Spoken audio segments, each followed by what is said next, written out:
मी प्राध्यापक Khilari SP RBNB college Rampur इतिहास विभाग। मागच्या तासिकेला आपण मेइजी राज्यक्रांती जपान या राज्यक्रांतीची पार्श्वभूमी, वाटचाल, जपानमधील नवीन प्रशासनाची संविधानाची वैशिष्ट्ये पाहिली। आधुनिक जगाच्या इतिहासामध्ये मेइजी राज्यक्रांती या राज्यक्रांतीनं जपानच्या विविध क्षेत्रामध्ये आमूलाग्र असे बदल घडवून आणले। या आमूलाग्र बदलाने जपानचा चेहरा मोहरा पूर्णपणे बदलला गेला। बालसम्राट मुत्सुहितोने राजपदाची सूत्रे हाती येताच जपानच्या प्रत्येक क्षेत्रामध्ये विविध प्रकारचे बदल घडून आणले। यामध्ये राजकीय परिवर्तन घडून आलं, धार्मिक परिवर्तन घडून आलं, सामाजिक रचनेमध्ये विविध प्रकारचे बदल घडून आले। औद्योगिक क्षेत्रामध्ये तर प्रचंड प्रमाणामध्ये उलथापालथ झाली। या औद्योगिक क्षेत्राचा परिणाम म्हणजे जपानमध्ये आर्थिक दृष्टिकोनातून गतिशीलता निर्माण होऊन एक बलाढ्य राष्ट्र म्हणून जपान हे जगापुढं आलं। अशा या मेइजी राज्यक्रांतीनं जपानचा चेहरा मोहरा बदलून सम्राट मुत्सुहितोची अधिसत्ता प्रस्थापित झाली। आमूलाग्र बदलामुळं जपानचा चेहरा मोहरा पूर्णपणे बदलला गेला। अशा या जपानमध्ये कोणकोणत्या प्रकारचे परिणाम झाले हे परिणाम आपण अभ्यासायचे आहेत। जपानच्या या मेइजी राज्यक्रांतीच्या आमूलाग्र बदलामुळं पहिला परिणाम झाला, राजकीय सत्तेमध्ये परिवर्तन घडून आलं। जपानमध्ये फार वर्षापूर्वी सम्राटाची अनियंत्रित राजसत्ता प्रस्थापित झाली होती। जपानचे अमीर उमराव, शोगुन घराणं, सर्वसामान्य जनता यांची जपानच्या सम्राटावरती निष्ठा होती। परंतु 12व्या शतकानंतर मात्र यामध्ये महत्त्वाचा बदल घडून आला। शोगुन घराण्यातील लष्करी पेशा स्वीकारलेल्या सरंजामदाराने जपानच्या राजकारणावरती आपलं वर्चस्व प्रस्थापित केलं। जपानी सम्राटचे अधिकार काढून घेतले आणि आपली अधिसत्ता प्रस्थापित केली।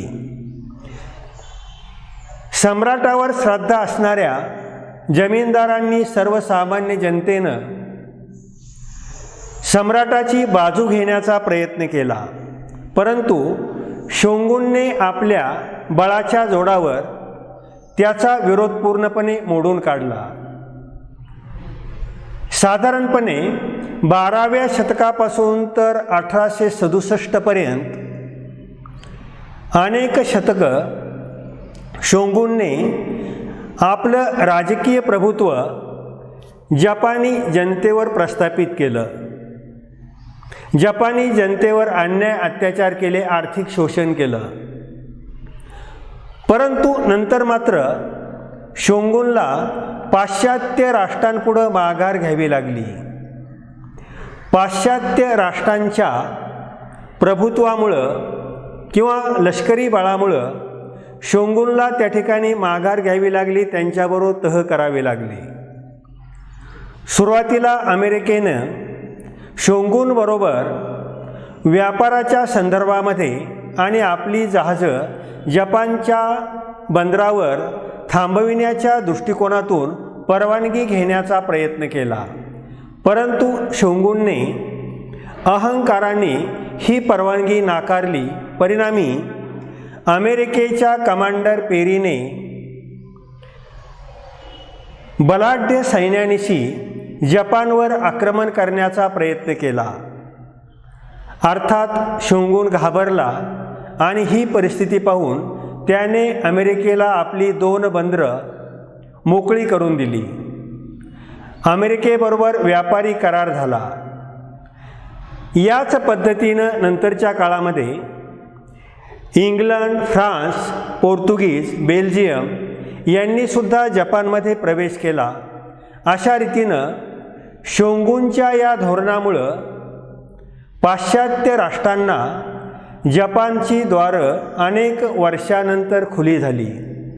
जपानी जनतेचा हा एक अपमान होता, कारण पाश्चिमात्य राष्ट्रांनी प्रवेश केल्यानंतर त्यांनी जपानच्या सम्राटाची कोणत्याही प्रकारची दखल घेतली नाही. परिणामी जपानी जनतेचा स्वाभिमान दुखावला गेला आणि याच पार्श्वभूमीवर या ठिकाणी सत्ता परिवर्तन घडून आलं आणि जपानमध्ये परत पूर्वीच्या सम्राटाची म्हणजे मुत्सुहितो याची सत्ता प्रस्थापित होऊन राजकीय परिवर्तन घडून आलं. दुसरा परिणाम म्हणजे नवीन राज्यघटनेची निर्मिती. मेइजी राज्यक्रांतीनंतर मुत्सुहितोने जपानवर आपलं प्रभुत्व निर्माण केलं. या प्रभुत्वाबरोबरच जपानच्या प्रत्येक क्षेत्रामध्ये विविध प्रकारचे बदल घडून आले. या बदलाचा परिणाम म्हणून जपानमध्ये नवीन राज्यघटनेची निर्मिती करण्यात आली. या राज्यघटनेची जबाबदारी इटो नावाच्या एका व्यक्तीवर मुत्सुहितोने टाकली आणि मुत्सुहितोने त्याला या संदर्भात विशेष अधिकार दिले. इटो या व्यक्तीने विविध प्रकारच्या देशातील संविधानाचा, राज्यघटनेचा अभ्यास करून जपानसाठी पूरक अशी तत्त्वे स्वीकारली किंवा कलमे स्वीकारली. प्रामुख्याने जर्मनीचा राज्यघटनेचा अभ्यास करून एक आदर्श संविधान किंवा राज्यघटना निर्माण केली. या राज्यघटनेनुसार जपानच्या सम्राटाला वंश परंपरागत असे अधिकार दिले, भरपूर अधिकार देण्यात आले. त्यानंतर संसदेचे प्रतिनिधी, मंत्री नेमण्याचा अधिकार या सम्राटाला देण्यात आला. 1889 मध्ये अशा प्रकारची नवीन संविधान किंवा राज्यघटना तयार करून वरिष्ठ आणि कनिष्ठ सभागृहाची निर्मिती करण्यात आली. वरिष्ठ सभागृहामध्ये राजघराण्यातील प्रतिनिधी, व्यापाऱ्यांचे प्रतिनिधी, सरंजामदार, अमीर उमराव यांचे प्रतिनिधी यांची नियुक्ती करण्यात आली. याशिवाय वरिष्ठ सभागृहामध्ये सामान्य जनतेचे प्रतिनिधी घेण्यात आले. हे सर्व अधिकार जपानी सम्राटाला देण्यात आले. अशा रीतीनं नवीन राज्यघटना निर्माण करून जपानमधील शासन हे सर्वभिमुख करण्यात आलं.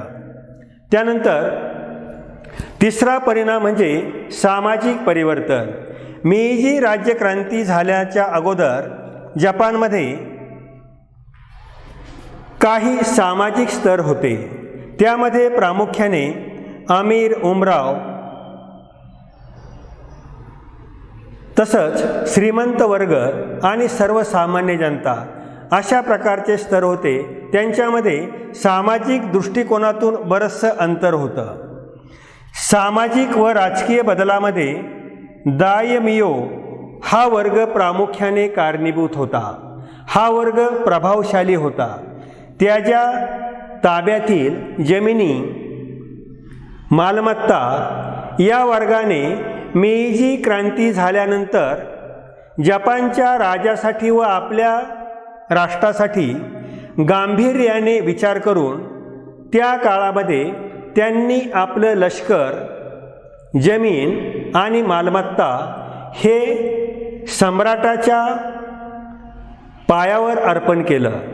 परिणामी अशा प्रकारचा त्याग केल्यानंतर जपानच्या समाजामध्ये महत्त्वाचं परिवर्तन घडून आलं.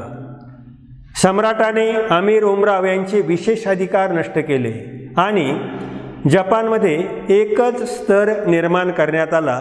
अशा रीतीनं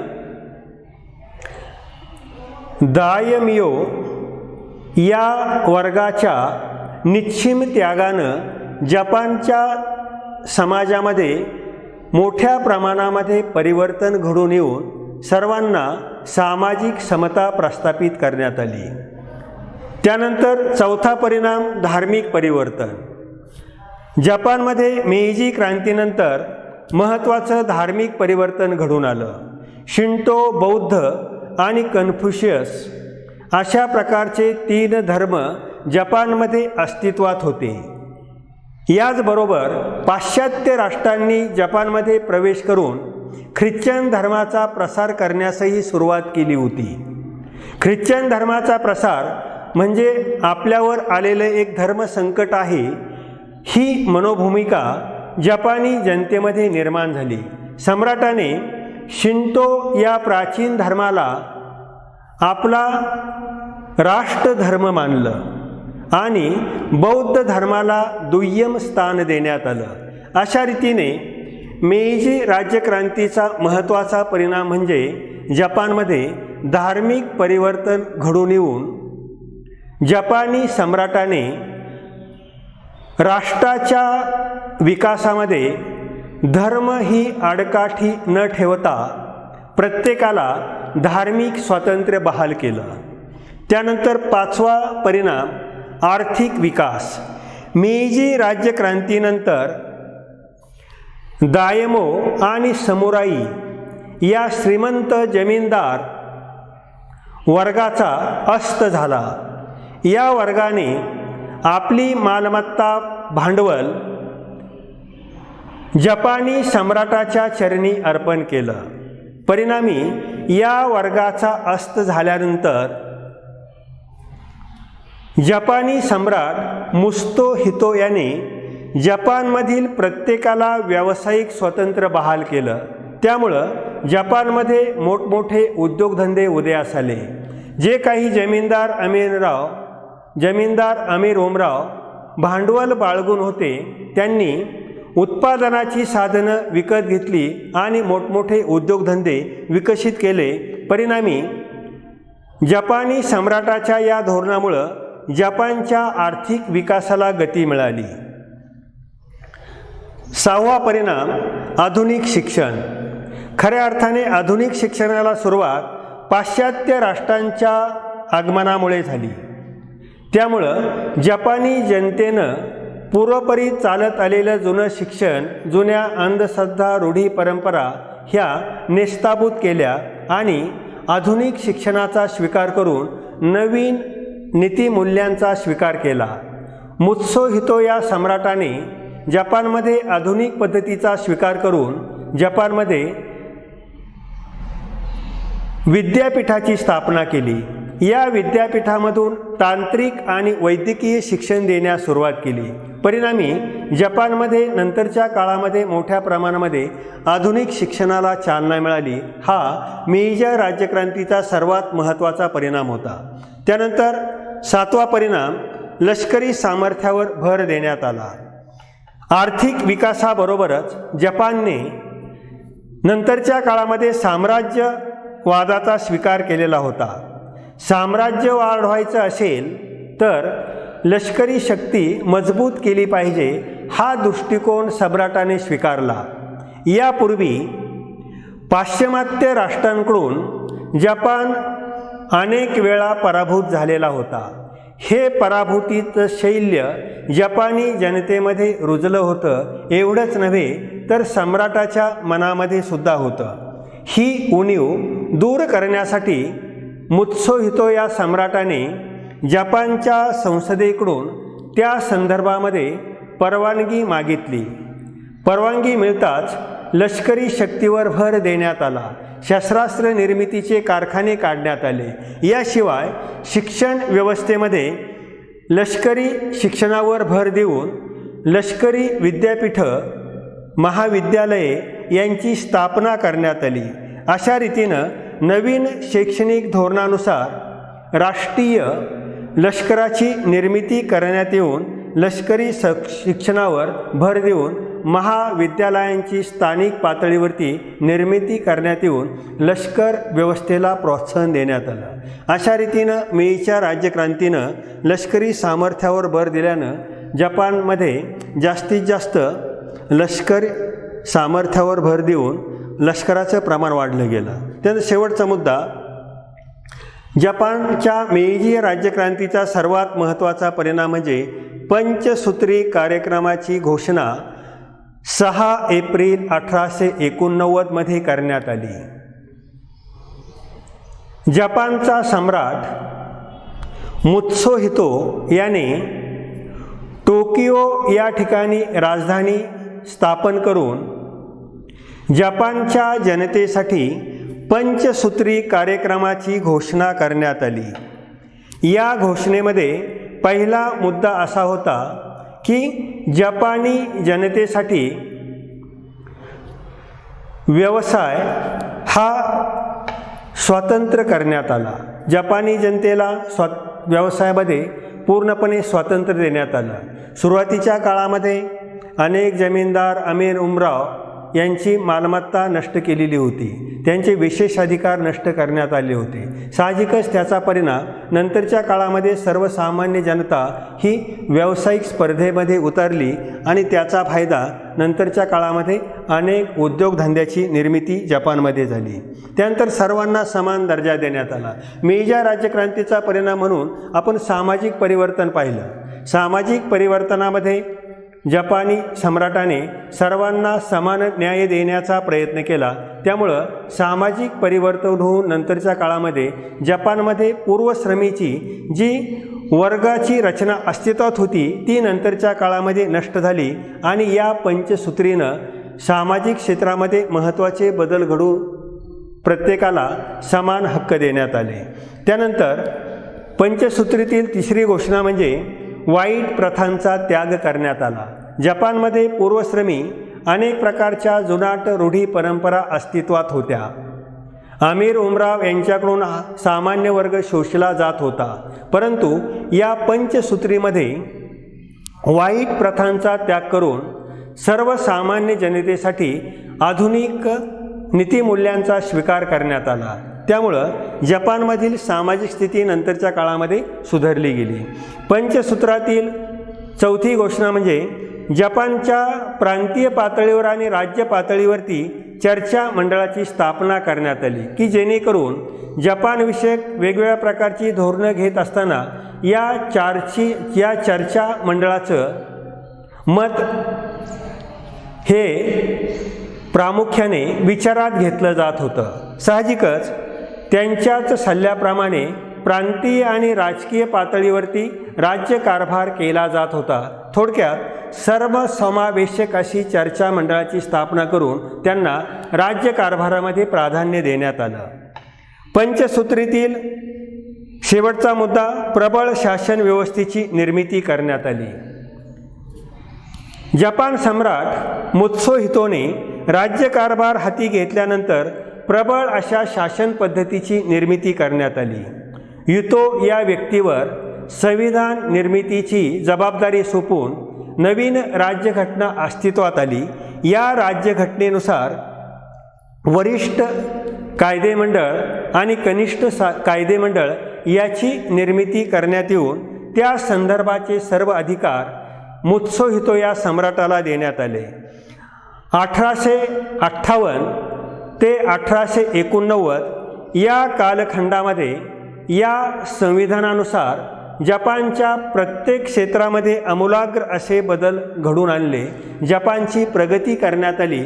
अशा रीतीनं या जपानच्या मेईच्या राज्यक्रांतीनं जपानच्या विविध क्षेत्रामध्ये बदल घडून आणून जपान एक प्रबळ सत्ता म्हणून नंतरच्या काळामध्ये उदयास आली.